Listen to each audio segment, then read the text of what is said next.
Sometimes, in life, a seemingly random sequence of events can destroy what took years to build.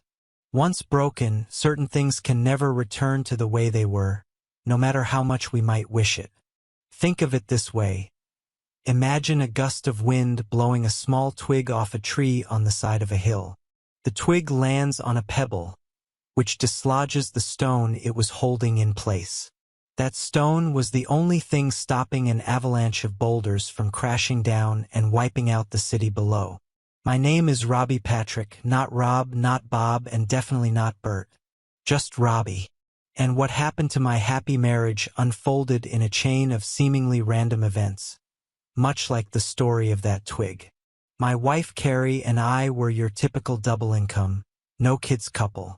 We lived in a beautiful house in suburban Detroit. Both had great jobs and life was good. We'd chosen not to have children, for now, out of sheer selfishness. We thought we had plenty of time to start a family later. For the time being, we focused on enjoying life, traveling to exotic places, playing with our toys, and relishing each other's company. I'm 5 feet 10 inches, weigh 170 pounds, and have dark brown hair and eyes. I'm pretty attractive and in great shape, thanks to running 50 to 70 miles a week. I usually run a couple of marathons a year, so staying fit is a priority for me. Carrie, the love of my life, is 5 feet tall and weighs about 160 pounds. She has shoulder-length blonde hair, sparkling blue eyes, and a smile that can light up an entire city. Her figure is curvy, with most of her weight on her hips, thighs, and butt. About a year ago, Carrie noticed a little baby bump. It didn't bother me. I actually thought it was cute, but she was upset about it. I suggested she join me for runs to shed it, and she was initially excited. She bought some stylish running clothes and 3 pairs of new shoes. But when we tried running together, it was a disaster. We just weren't compatible. I had to slow down so much it looked like I was running backward, yet it was still too fast for Carrie. When she sped up to her limit, it was painfully slow for me. On our second and final attempt at running together, we saw a group of women jogging nearby. Carrie decided to join them while I ran on my own. This arrangement worked perfectly, at least that's what I thought. A few weeks later, as summer approached, Carrie's running group switched to early morning runs to beat the heat. I stuck with my evening routine, except for long runs on Sunday mornings. Carrie's schedule involved waking up at 5:30 a.m., leaving by 5:45, and returning between 7 o'clock and 7:20 a.m. She ran 3 times a week, usually Mondays, Wednesdays, and Fridays. I had my own routine, too. After she left, I'd head out to grab her favorite coffee from Tim Hortons, sometimes with a donut, bagel, or even flowers. I'd have it ready for her return, along with freshly ironed clothes for work and a full gas tank in her car. Everything a loving husband would do. That's exactly how things went on that fateful morning almost 2 weeks ago. Carrie came into the bedroom after her run, still breathing heavily, and collapsed onto the bed beside me. Although I pretended to be asleep, I wasn't. She poked me gently, testing if I was awake. Before her fingers could touch me, I rolled over and pulled her into a tender kiss. She smelled amazing, something that should have made me curious, but it didn't at the time. "I knew you were pretending," she teased, laughing. I grinned. Pretender. Next to the bed, I had prepared a tray with her coffee, donuts, and a single red rose. She saw it and paused, her eyes glistening with emotion.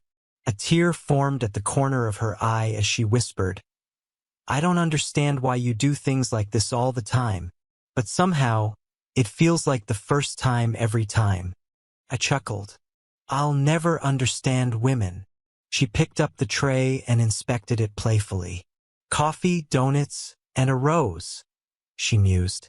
Holding her chin like a detective on a TV show, she continued in an exaggerated tone, "I think I've solved this case. My powers of deduction are unparalleled." Pausing for dramatic effect, She looked at me with mock suspicion. Word around here is that someone isn't quite satisfied after riding me like a pony for half the night. The culprit, over coffee, donuts, and an innocent-looking rose, clearly wants a little more morning magic. She said the last part with a sultry tone, her eyes full of desire.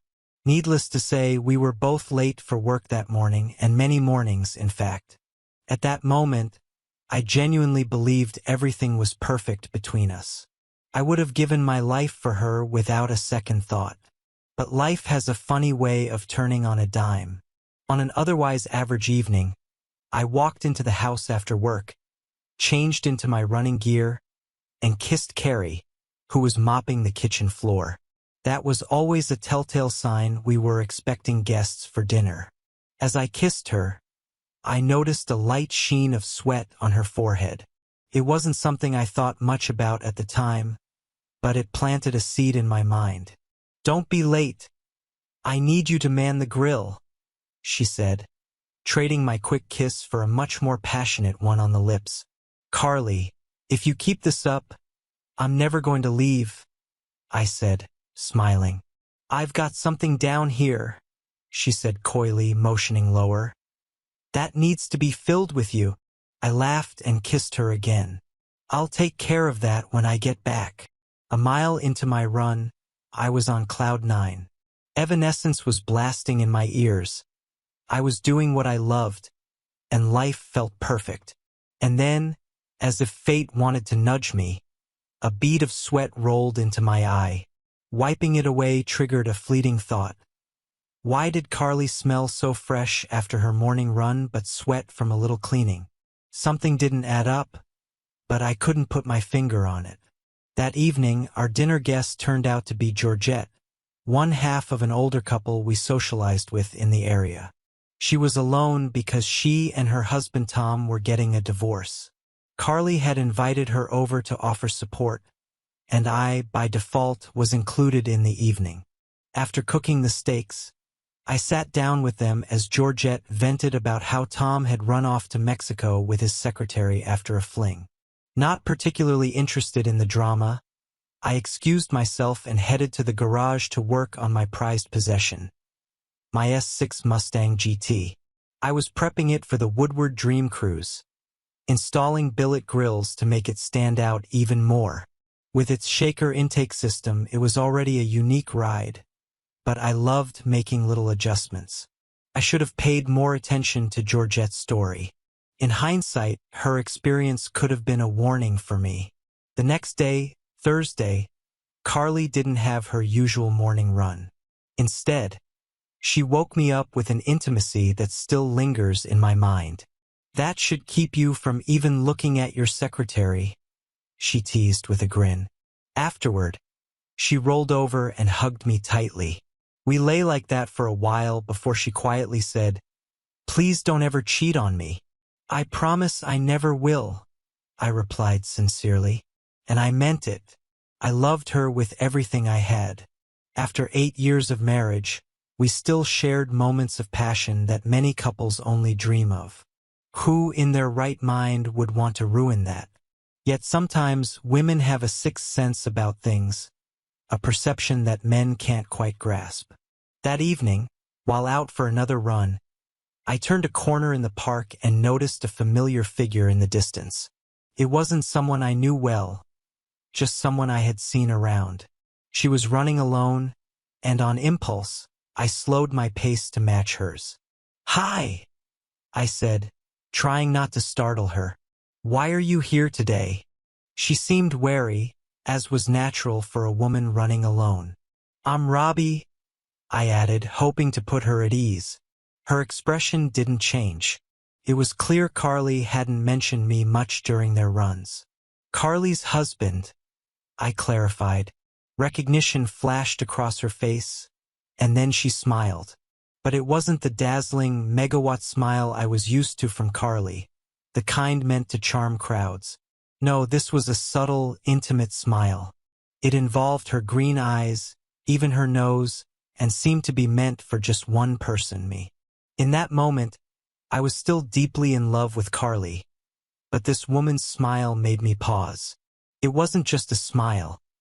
It was a quiet, deliberate gesture that pulled me in, and it distracted me so completely that I nearly ran straight into a tree. If she hadn't grabbed my arm and pulled me back, I would have slammed into it. "Who's Carly?" she asked, barely holding back a laugh. Her laughter caught me off guard. Now it was my turn to be surprised. How could she not know who Carly was? "She runs with you in the morning," I said. "No, we don't have a Carly," she replied. "But I've seen you here many times and wanted to talk to you. My name's Rebecca. Everyone calls me Becca," she said, extending her small hand toward me. "I heard you run marathons," she continued. "I want to increase my distance because I've been thinking about running one, but I don't know where to start." "Well, I could help you with that," I offered. Over the next few miles, we talked about different training runs she would need. Long runs, recovery runs, pacing, and choosing the right shoes. Eventually, we started discussing the possibility of doing long runs together on weekends. I mentioned that some people prefer Saturdays, and she quickly interjected, "Sunday is better." "Why? Do you have a hot date on Saturday morning?" I joked. "Something like that," she said with another one of those captivating smiles. Before leaving, she promised to meet me at dawn on Sunday for our first long run. As I finished my route, my mind swirled with thoughts. If Carly wasn't running with Becca and her group, where the hell was she going every other morning? That night, Carly's usual charm and passion were evident, but my thoughts were far from present. She did everything she could to kill me with pleasure, as she often teased. Yet, something felt different. Afterward, she rolled over and pressed herself against me. "Robbie, it's time," she murmured sleepily. "This is our last week." "Okay," I muttered, pretending to be half asleep. "We'll talk about it tomorrow." "Sleepyhead," she said softly, her voice trailing off. The next morning, Carly got dressed for her run as usual while I stayed in bed, feigning my normal routine. As soon as she left, I got up, dressed quickly, and slipped into my car. This time I was ready to follow her. I wasn't surprised when she drove past the park. Staying a block behind to avoid detection, I saw her turn into a parking lot beside a rundown apartment complex. It was the kind of place just a step above a trailer park. Thank God I wasn't driving my Mustang. It would have stuck out like a sore thumb. Carly parked, got out, and walked up to one of the apartments. Her casual ease told me this wasn't her first time there. I parked discreetly and crept closer. All 3 windows had those cheap, half-broken blinds, but none were fully closed. I peeked through the first window and saw an empty living room. When I moved to the second window, my heart shattered. There was Carly, taking off her running shorts, while some guy with a mullet lounged on the bed. I felt a wave of nausea but had the presence of mind to pull out my iPhone and start recording. Carly performed a little suggestive dance before climbing onto the bed and straddling him. They began their act. I couldn't hear their conversation through the window, and I didn't want to. What struck me most was how mechanical and lifeless Carly seemed. She was just going through the motions, looking bored. Why would she risk everything, our marriage, our life together, for something so meaningless? My chest ached. I thought about barging in but stopped myself. What could I say or do that would fix any of this? Instead, I drove home, quickly changed for work, and left before Carly got back. When I arrived at the office earlier than usual, I told Crystal, my secretary, that I'd been called in for an emergency and might be unreachable for most of the morning. I needed space to think. At 7:04 a.m., my iPhone lit up with Carly's photo. I let it go to voicemail. A few moments later, the office phone rang, and I saw the light on the receiver blink. Crystal poked her head into my office. "It's Carly," she whispered. I shook my head firmly, refusing to take the call. Crystal looked confused. She knew I never ignored Carly's calls, even during our rare arguments. She hesitated before retreating back to her desk. At first, I felt clever, thinking I was playing this situation perfectly. But if I'm so smart, why is my wife cheating on me with a guy who looks like Joe Dirt? The more I thought about it, the more I realized how precarious my position was. I needed to be careful, methodical, until I figured out my next move. Perhaps this was what Carly was talking about last night. Her exact words were, "The time has come, and we have about a week left." Okay, stupid, I thought. I don't need a week. If she needs a week, I can get it done in 3 days. I called John Berman, an old college friend and an excellent lawyer. John now worked for the American Divorce Association for Men, specializing in ensuring men were treated fairly in divorce cases. "Hi, John," I said into the phone. "Robbie, how are you?" He responded cheerfully, though his tone shifted slightly as he sensed something was off. "This isn't a social call," I said firmly. "Do you have a friend who wants a divorce?" he asked, half laughing. "Yes, I do," I replied flatly. "Okay, tell me another one," he chuckled. "John, I'm serious. Carly is cheating on me with some trashy redneck," I said, my voice tense. John's demeanor instantly changed. He became all business. "Robbie, you're going to need evidence. Something we can present in court or use to your advantage. I work with an excellent private investigation firm." "I already have the evidence," I said. "Oh," John asked. "Give me your email address," I replied. I downloaded the video from my phone to my office computer and sent it to him. Moments later, John's tone shifted. "Damn, Robbie. I'm so sorry. I thought you were joking." "John, I need the divorce papers ready to be filed in 3 days. Monday morning at 7 a.m. sharp." "Wow, you're not messing around," he said, impressed. "No, that's Carly's job," I replied dryly. "Well, you don't have kids. You still keep separate bank accounts. And the house was yours before you met," he said, listing the facts. "Exactly," I confirmed. "All right, I'll have to pull a few all-nighters, but I can get it done," he assured me. "Thank you, John. You've just saved my life," I said. "Robbie, are you sure you want this?" he asked, his tone softening. "You and Carly have always been the happiest couple I know." "Not anymore," I said. "And maybe it wasn't as perfect as you thought." "Thanks, John. Call me if you have any issues." After hanging up, I called a locksmith to get a quote for changing the locks on my house. When I told him I needed it done at 6 a.m. on Monday morning, he hesitated. It seemed like he suspected something illegal. I quickly explained the situation, assuring him I'd have ID and documentation to prove I owned the house. Surprisingly, he agreed to do the job for free, mentioning he'd gone through something similar in the past. Seemed fate was on my side for once. Next, I considered calling a moving company to box up Carly's things and leave them in the front yard.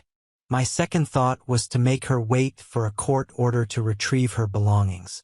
My third, more spiteful idea was to dump everything on the lawn, turn on the sprinklers, and let our nosy neighbors watch the drama unfold. In the end, I chose the first option. It was professional and I didn't want revenge. Not on Carly or her lover, Lil Abner. I just wanted the pain to stop and for this nightmare to be over.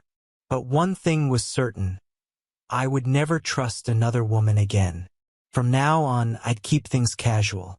I'd rather pay up front than pay for it later.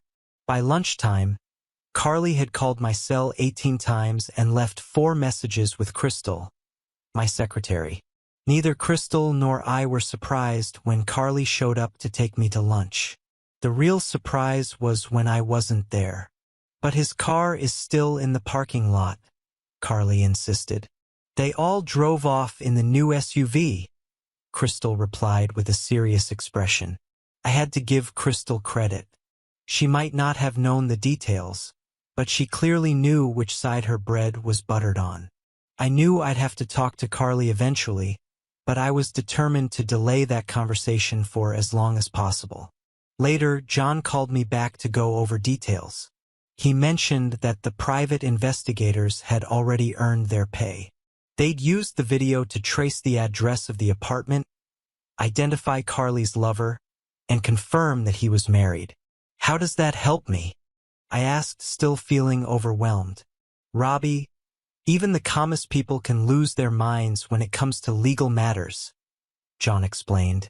If you want an amicable, no-contest divorce, where what's yours stays yours, and what's hers stays hers, then this leverage is crucial. What happens if she fights it? I asked. That's where things get messy. She could start crying, claim you neglected or emotionally abused her, and argue that she was forced into cheating to meet her emotional needs. Then she'll demand counseling to save the marriage. If that happens, you'll spend months listening to her justify her affair while a counselor praises her for opening up. I sighed, realizing how quickly things could spiral out of control. I just want this over, John. And we will get it over with, he assured me. She most likely won't get your house since it was yours before the marriage, John explained. But any assets acquired during the marriage can be divided down the middle. That's fine by me, I said. I just want her to go away. Oh, really? John replied dryly. Would you be pleased to see her trailer park boyfriend driving your Mustang? Hell no. I'd kill them both, I snapped. Exactly. So we need to be ready to bring out the big guns if she forces our hand, John said. Just leave it to me. That's my job. He hung up before I could respond further.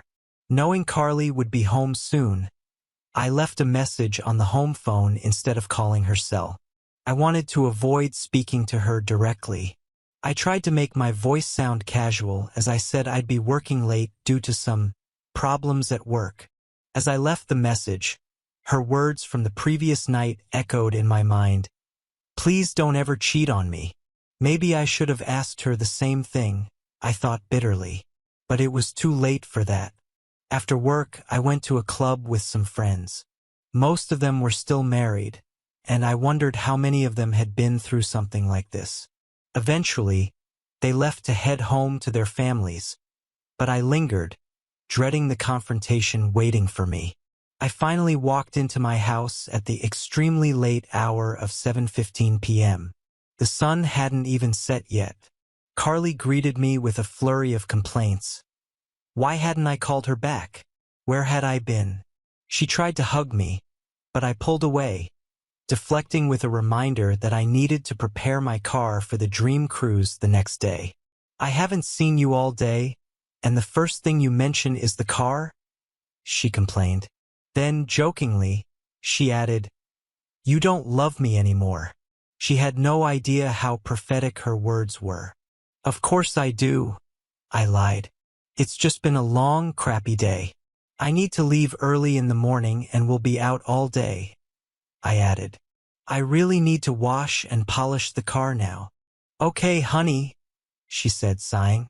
I'll make us a quick dinner, and afterward, you can take a bath while I watch. She winked, trying to charm me. There was no chance of that happening. Was she an intimacy addict or something? I stayed in the garage late into the night, scrubbing every inch of my Mustang. When I finally came inside, Carly was already asleep. I crawled into bed, keeping as much distance as the mattress would allow. The next morning, I got up before Carly woke and left the house. In a moment of what I thought was genius, I left my iPhone on the nightstand with a word processor open on the screen. It looked as though I'd started writing her a love letter but hadn't finished.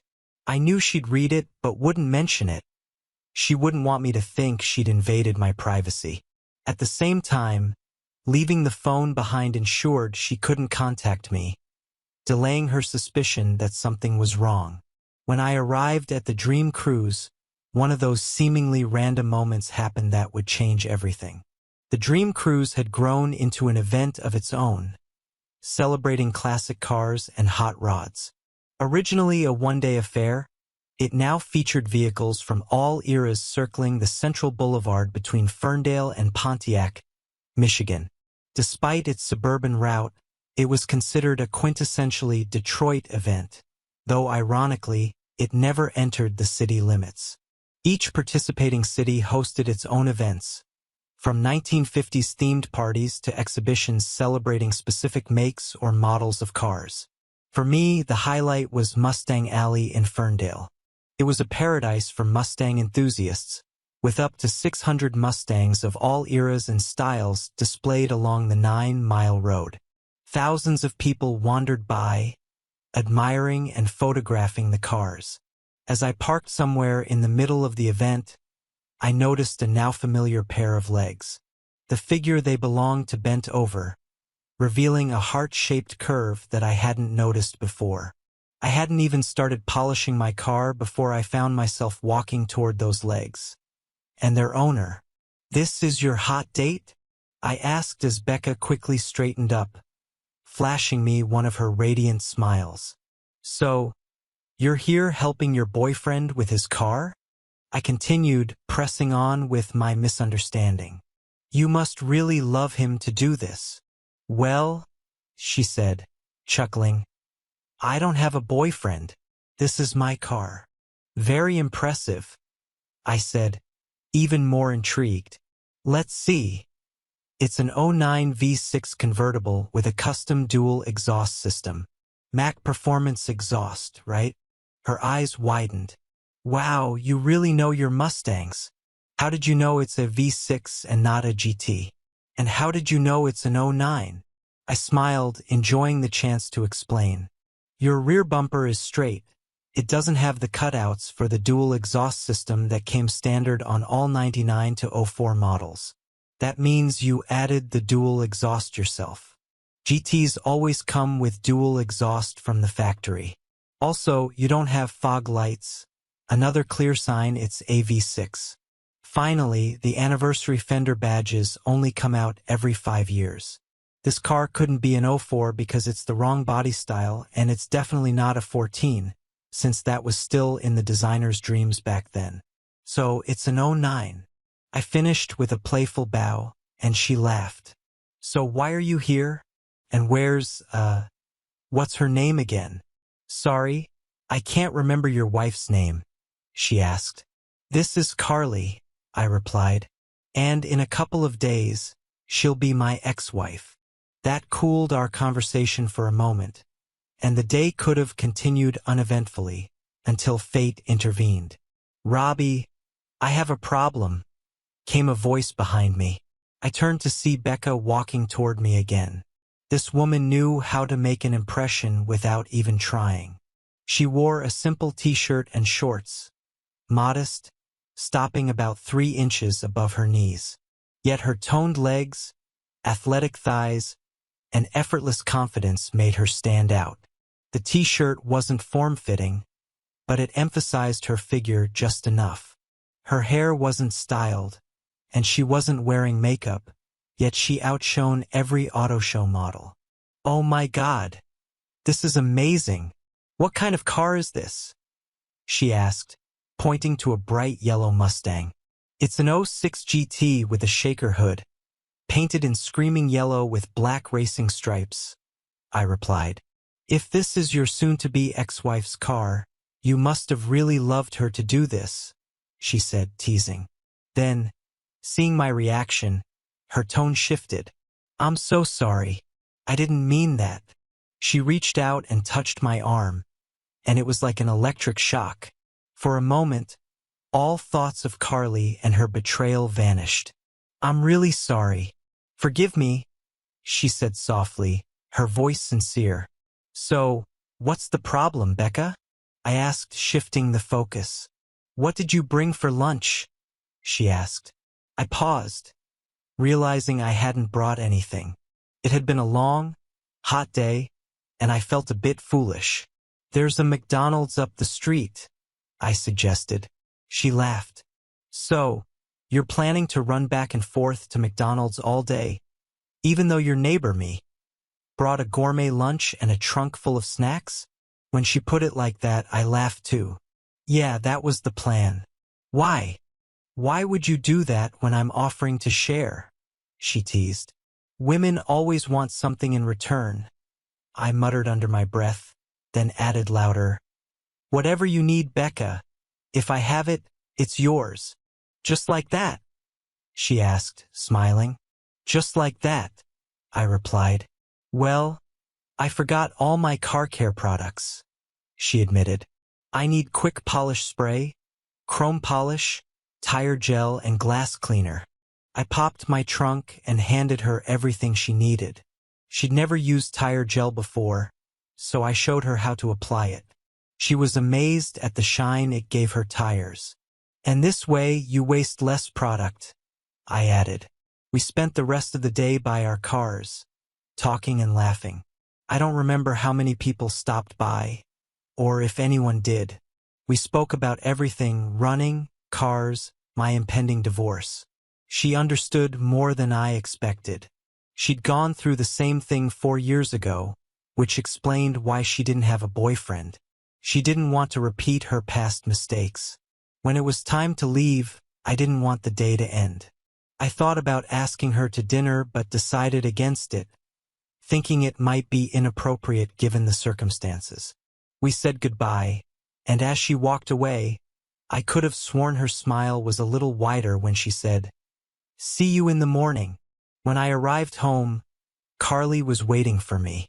It was only 6 p.m., but she was already dressed or undressed for bed. She wore a soft purple negligee I'd never seen before. The dining table was set with one of her romantic little dinners: stir-fried steak, chicken, and assorted vegetables. Usually, when Carly cooked something like this, it meant our intimate moments seemed destined to lead to further closeness in the bedroom. "Carly, I love you so much," I lied. "But I don't feel good. I'm tired, and I think I'm coming down with something." "If you have it, then I'll get it too," she said. I was actually more worried about catching an infection from her, but I wisely kept that thought to myself. "Well, this is a good time for us to talk," she said. "Is this a serious question?" I asked. "Very serious," she replied. "Is it urgent? Do we need to make a decision right now?" I asked again. "Why do you ask?" she countered. "Well, I have a really long run tomorrow morning, and I was thinking, if possible, maybe I could put it off until Monday night," I explained. "This way, all my work at the office will be done. My longest run of the week will be behind me, and I can fully focus on what you have to say." Carly seemed to consider my words for a moment, then agreed. "Okay, it's nothing that can't wait another day. When we do talk, though, I think you'll be surprised because it's something that could change our lives," she said. "I hope you're okay with this because I really want us to do it," she added. "Oh, yeah," I said, though my mind was elsewhere.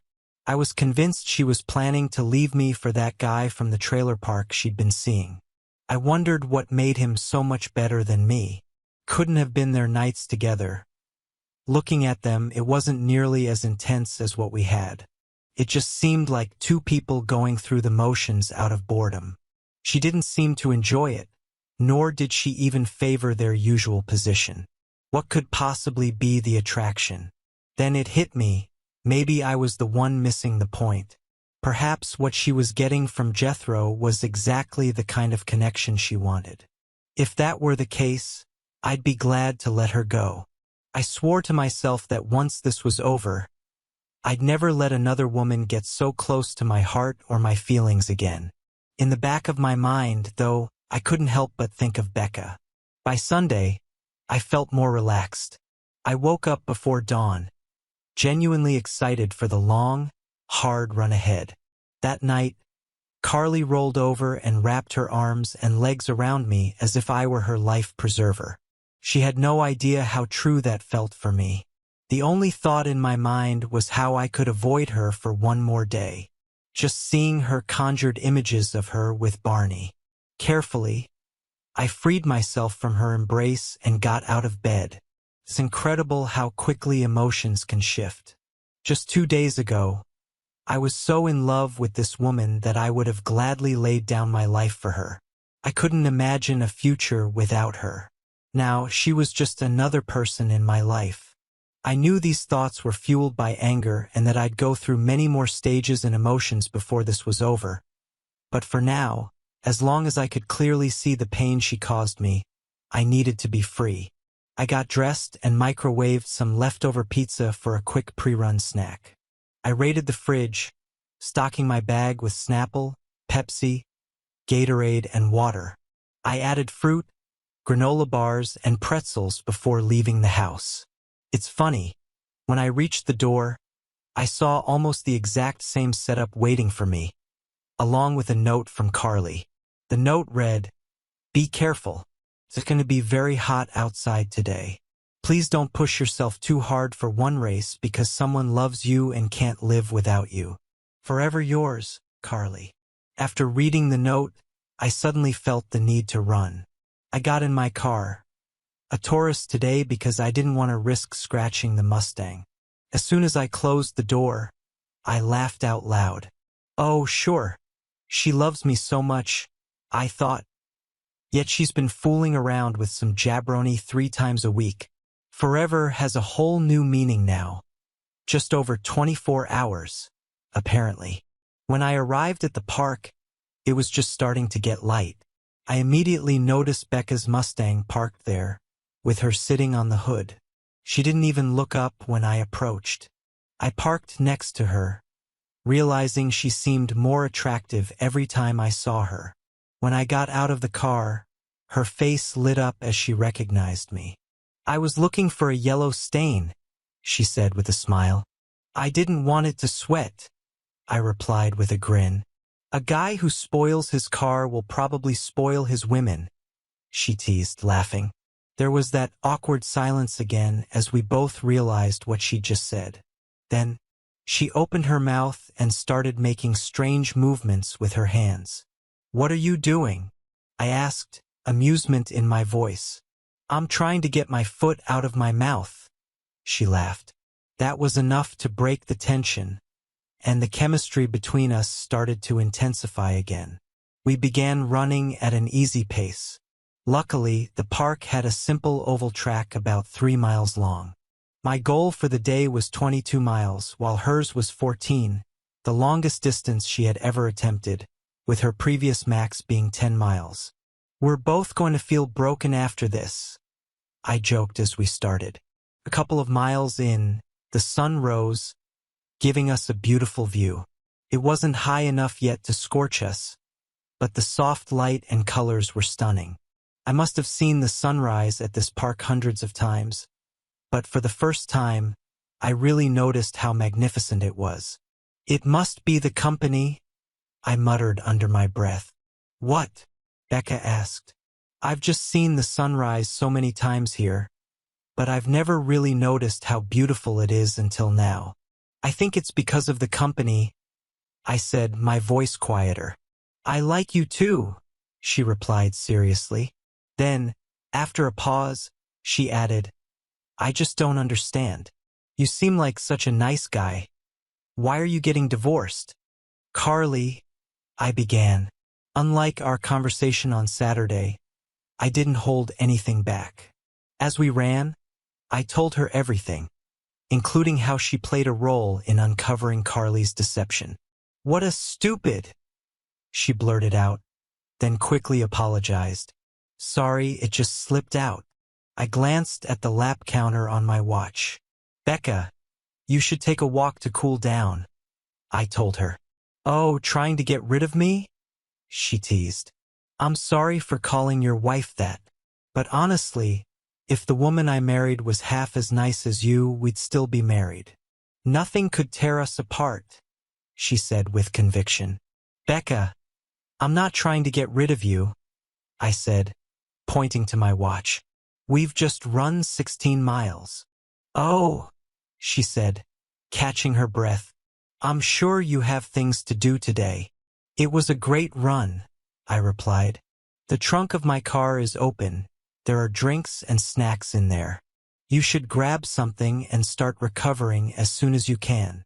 Becca nodded and headed across the infield, passing the tennis courts, a faster route back to the parking lot.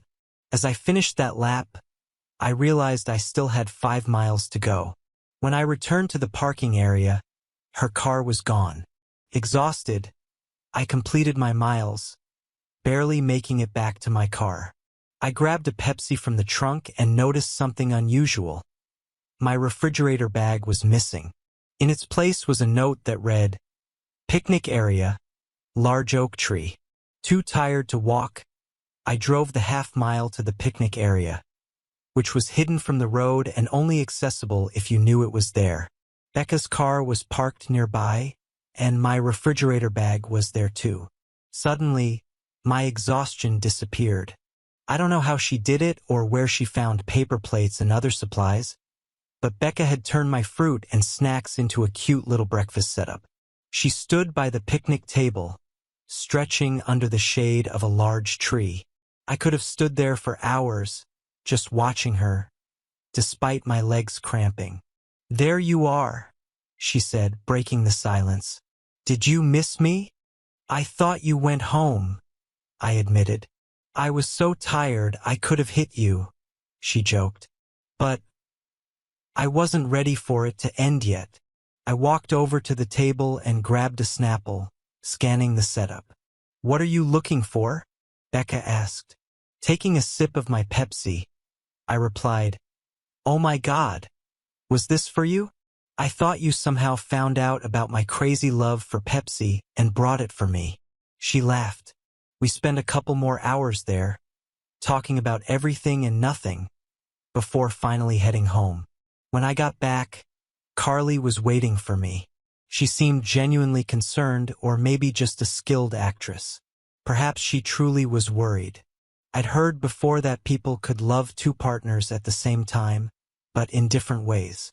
Hell, I loved both of my cars, but not equally. I started wondering about my feelings for Carly. Did she love me but seek intimacy with Mr. Haney for the thrill? Or did she truly love him but knew she'd never be happy with the life he could offer?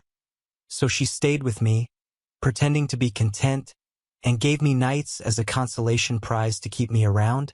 "Why were you gone so long?" she asked. "I think I pulled something." I lied. "It hurt a lot, but I had to finish." "So you just kept running, even when you were hurting, probably making the injury worse," she scolded. She was either an Oscar-worthy actress or genuinely troubled. Either way, I had found my way out.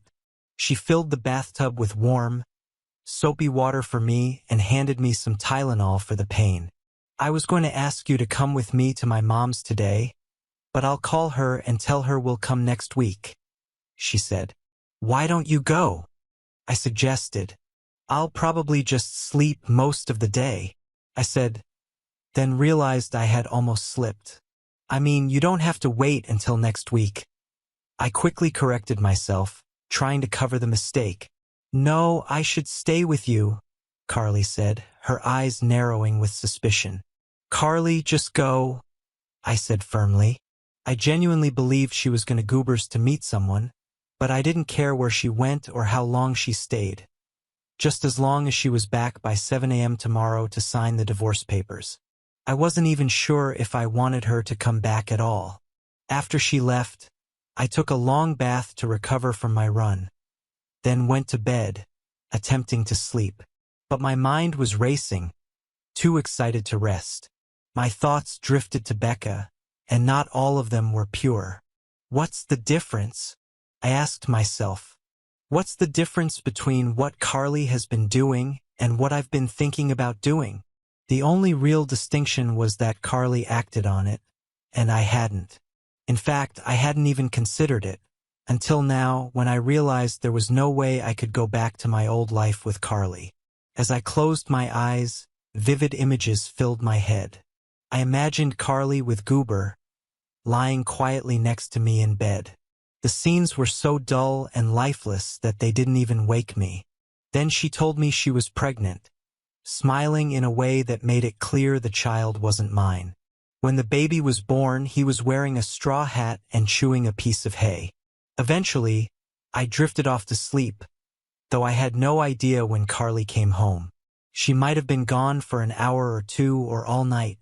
I doubted the latter, though, because there was food on the nightstand, and Carly never ate after 9 p.m. There was also an open book on the table, which told me she'd spent another evening without him. She was probably gearing up to head to the trailer park to see her true love, Sam Ducker.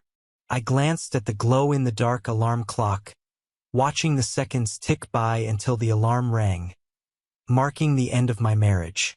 It's not too late, I told myself. You can still cancel this.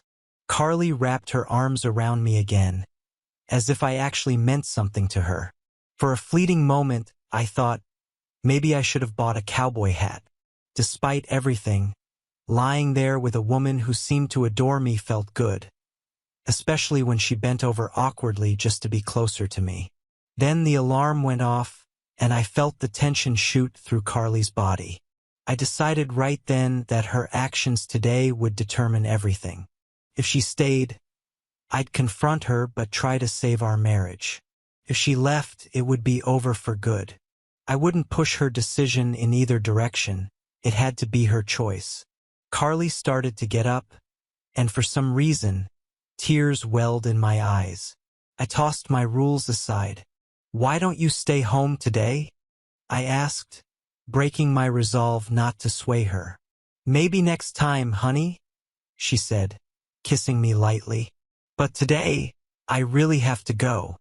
"One run more or less won't kill you," I replied sharply. "This one is very important," she said. "It's just something I need to do." And with that, the die was cast. Watching Carly get dressed for the last time filled me with sadness. Sure, she had gained a few extra pounds over the past year, even with her 3 times a week running, but I didn't care. Just 3 days ago, she had still been the most beautiful thing in my world. I missed what we had, even if it was a lie. "Do you feel better?" she asked, kissing me lightly on the cheek. "Physically, probably," I muttered. "That's what I need. When I get back, take off your clothes and be ready for me," she said with a playful smile. "And don't forget, we have a conversation tonight," she added, her tone turning serious. As soon as Carly's car pulled away, the trucks arrived. John's Lexus pulled up right behind them.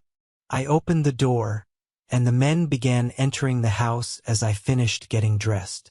One started working on the front door while another tackled the back. Besides John and me, there were only 6 men in the house, though I had somehow expected more. They moved quickly, packing up everything remotely connected to Carly, her toiletries, bath accessories, and more, into neatly labeled boxes. Each item could be easily found if needed. About 10% of the boxes were left on the front porch, while the rest were loaded into a large truck. The truck would follow Carly wherever she wanted, even unloading the boxes for her at the other end. I couldn't help but cry as I watched everything unfold. The movers finished in less than 30 minutes. John introduced me to the bailiff, who was there to serve Carly with the divorce papers. I shook his hand, then rushed to my car. I followed my usual routine, stopping to pick up Carly's favorite coffee and donuts one last time. I got back just before 6:55 a.m., collected the new keys to the doors, and watched as everyone except the driver and loader of the remaining truck left. John informed me that everything, including the restraining order for the building where I worked, was now in effect. Because of his former friendship with Carly, he admitted he didn't want to be here, and neither did I. As we drove off in opposite directions, I saw Carly's car pulling into the driveway. I don't know why, but I stopped halfway down the street to watch. Carly walked up to the porch, looking unusually happy. Why wouldn't she be? She'd just returned from a night of passion, and was probably gearing up to deliver another emotional jab at me.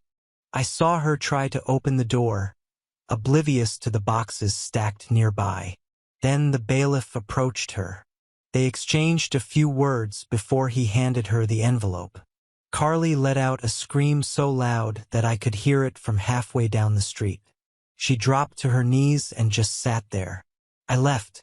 I'd like to say that seeing her reaction erased all my pain or that I felt better, but that wasn't the case.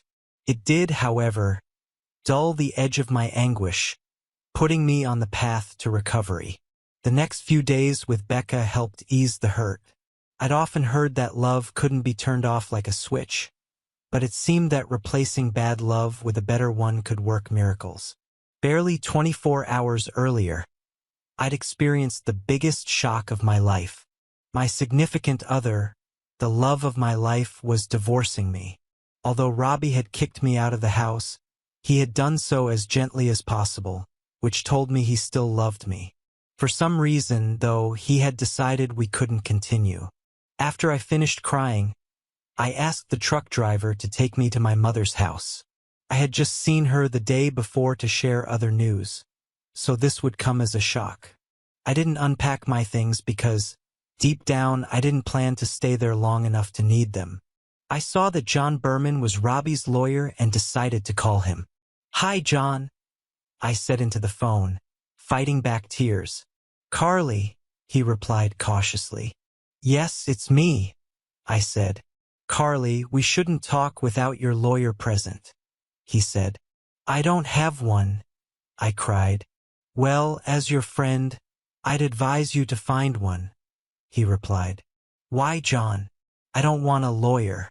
I don't want a divorce. I just want Robbie," I sobbed. "Tell him I'll do whatever he wants. I don't understand why this is happening. I love him so much. Carly, if you get a lawyer, we can set up a meeting to discuss this. Robbie is trying very hard to make this amicable. He wants to be fair," John said. "The only thing I want is my husband," I said through tears. "He only wants the house and his Mustang. You can keep everything else, including all the furniture. And even though you bought your car together, he wants you to keep it," John explained. "Why is he doing this?" I screamed. "Carly, get a lawyer, and we can arrange a meeting," he said firmly. "Fine. I'll have a lawyer within the hour," I told him. "We'll schedule a meeting for 9 a.m. tomorrow at my office," John said before hanging up. The first thing that came to mind was that someone was forcing Robbie to divorce me. But then I thought about it more. I remembered how he'd been acting strangely, and how we hadn't been intimate since Thursday morning. It had only been a few days, but we had gotten used to being together several times a day, even after 8 years. I craved his touch. Just the sight of him was enough to excite me. Life without him felt unimaginable. That thought made me cry again. As I reflected further, I became convinced I had figured out the reason. If I was right, I could win Robbie back. I just had to give up what I thought I wanted. In perspective, it didn't seem so important anymore. The timing was right, and I realized Robbie probably wasn't happy about what I'd suggested on Thursday or Friday. It would be a significant lifestyle change for both of us, and he might not be ready for it. I was ready, but only with him. Without him, no matter how much joy it brought me, it wasn't worth it. I opened the phone directory and called the first lawyer I found. We talked for about an hour and a half. My lawyer asked me to read him some paragraphs from the divorce papers and requested a copy for his records. He noted that it looked like I was being left for another woman and suggested I could likely negotiate for more in the settlement. "I don't want more," I said firmly. "I want Robbie back." I explained to him what I wanted to discuss with Robbie. He told me that many men simply aren't ready for certain life changes, and that if Robbie's reason for leaving was truly irreconcilable differences, then that would be a valid point to address. The agreement itself was fair, he added, and suggested that we proceed to the meeting and plan our strategy afterward. He asked if there might be any other reasons Robbie would want a divorce, but I couldn't think of any. And so, here I am, sitting at a table 24 hours later, waiting for John and Robbie. My lawyer looks a bit young, but I don't mind. He's only here to facilitate the meeting. My goal is clear. There will be no divorce. I'd rather die than let Robbie leave me. If he found someone else, she'd better hope she was prepared for my wrath. Gaining a little weight isn't a reason to throw away a marriage. John entered first, followed by Robbie. My husband looked so good today. I smiled when I saw him, but he didn't smile back. In fact, he avoided my gaze, and the pain in his eyes was unmistakable. It hit me like a punch to the gut. Had I done something to hurt him? The thought was unbearable. I couldn't hold back any longer. Okay, Robbie, if you don't want to have kids with me, I'll forget about it. Let's just go home, I blurted out. Robbie looked shocked. So did John. What are you talking about, Carly? Robbie asked gently. I thought you understood. I stammered. I wanted to tell you that I want to have your children, but I know you're not ready to be a father. Maybe you'll never be ready. So you decided that since I want kids and you don't, we should get a divorce so we can each have what we want. But Robbie, I love you, I pleaded. He snorted when I said that. I love only you, and without you, I have no life, I continued. We don't have to have children now or ever, I said sadly. The room fell into a heavy silence. The air was thick with tension. Robbie stood up, walked to the TV at the end of the table and turned it on. I was hoping I wouldn't have to do this, he said softly, holding back tears. I only planned to show this if things turned ugly. My heart broke again as I saw him fighting his emotions. Carly, I would love to have kids with you. I can't think of anything better, he said. Then why can't we have them, Robbie? I asked desperately. Because I'll never know if they're truly mine, and I can't live with that, he said quietly. Carly, we need a divorce. Robbie pressed play on the remote, and the video began. It was a surreal experience to see myself on screen. It didn't feel real. The first thing I noticed was that I looked heavier than I thought, and the realization hit me like a slap. As the video played, I recognized the location, and my heart sank. Oh no, I thought. Please don't let it be what I think it is. But it was. There I was, undressing and walking across the room.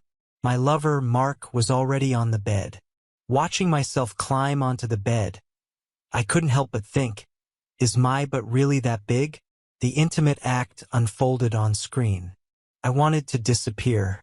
My lawyer looked as if the betrayal had personally offended him. I felt humiliated and ashamed, but nothing could compare to the sight of Robbie. Tears streamed down his cheeks as he watched, and it was as if a vice had clamped around my chest, squeezing the life out of me. For the first time, it hit me.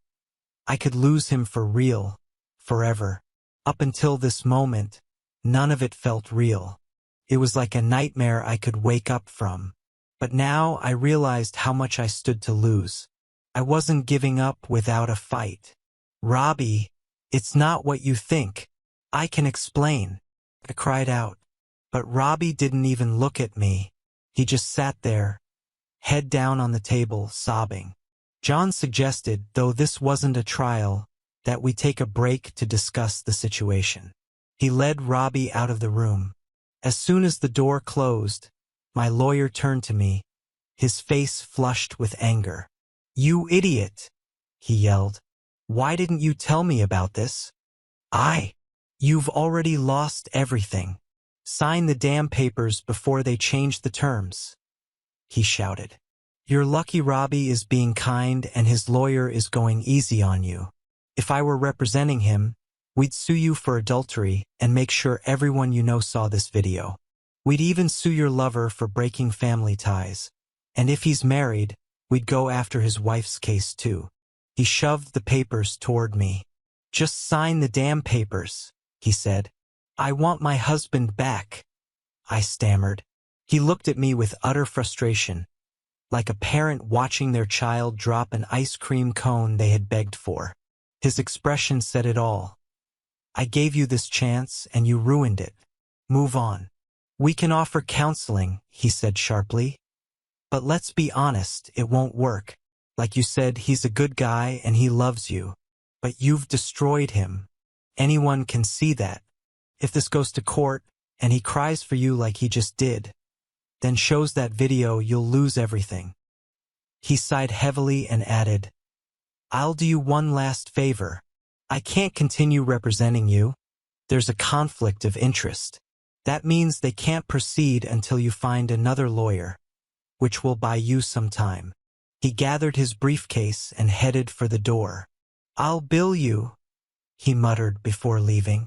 As the door closed, I heard him say to Robbie, Sorry, man, as he walked away. Moments later, Robbie and John returned to the room. I know my lawyer left, but I just need to explain this. Can we talk? I begged. Robbie nodded reluctantly. I could tell he just wanted this over with, and I knew if I messed this up, I'd never see him again. John interjected, Only if you sign a release admitting you're continuing this meeting without a lawyer and agree to have the conversation recorded. Whatever, I said, dismissing it. I turned to Robbie, my voice trembling. Robbie, I love you more than life itself, but I hated running. I wasn't good at it and I dreaded it every time. Then I met Mark, someone I briefly knew in college. He had a lot of free time because he wasn't working. At first, we'd just meet and talk for an hour while I was supposed to be running.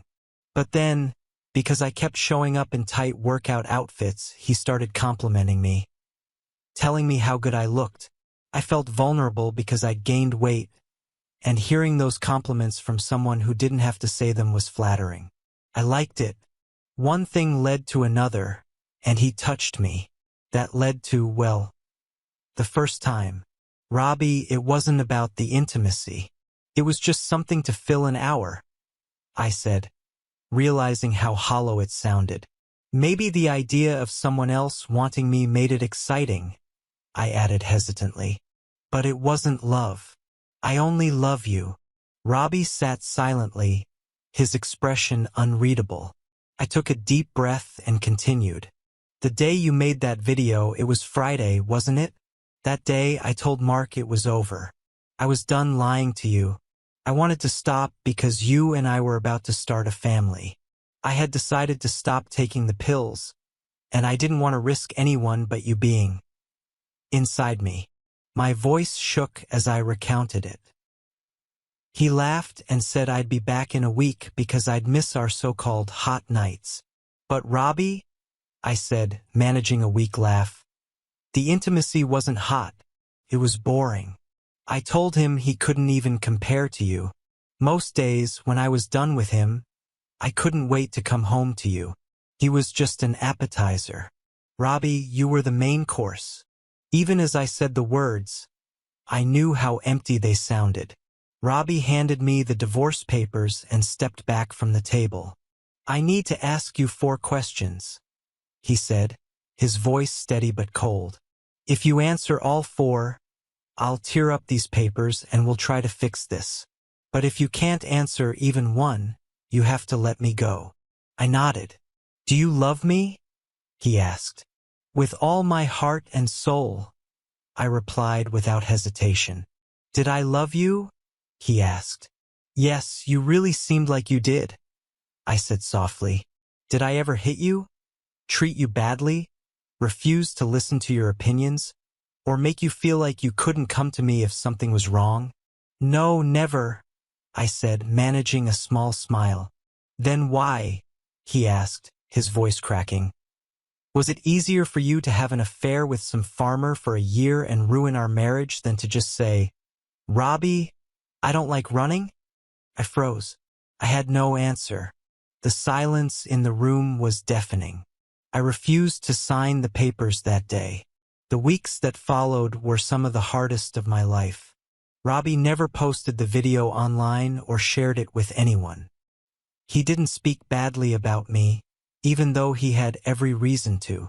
He even went to counseling, both alone and with me, but no matter how hard we tried, we couldn't bridge the gap. From that moment on, all I wanted was to save our marriage. I was willing to do anything, even live in separate houses and start over. But Robbie just wanted to leave. He said he couldn't look at me anymore, and he couldn't trust me. I tried showing him the lock on the chastity belt I found online to prove my commitment, but he just gave me a sad look. He even paid for all the counseling sessions because I had missed so much work and had no money left. The counseling didn't help. It felt pointless to sit there every day and wallow in guilt. Meanwhile, I slowly noticed a change in Robbie's eyes. They used to light up whenever he saw me, but now it was different. When Robbie entered a room, he was bright and cheerful, but the moment he saw me, sadness overtook him. It felt like someone or something else had brought him that happiness, and I was just a reminder of a painful past. Eventually, I couldn't take it anymore and signed the divorce papers.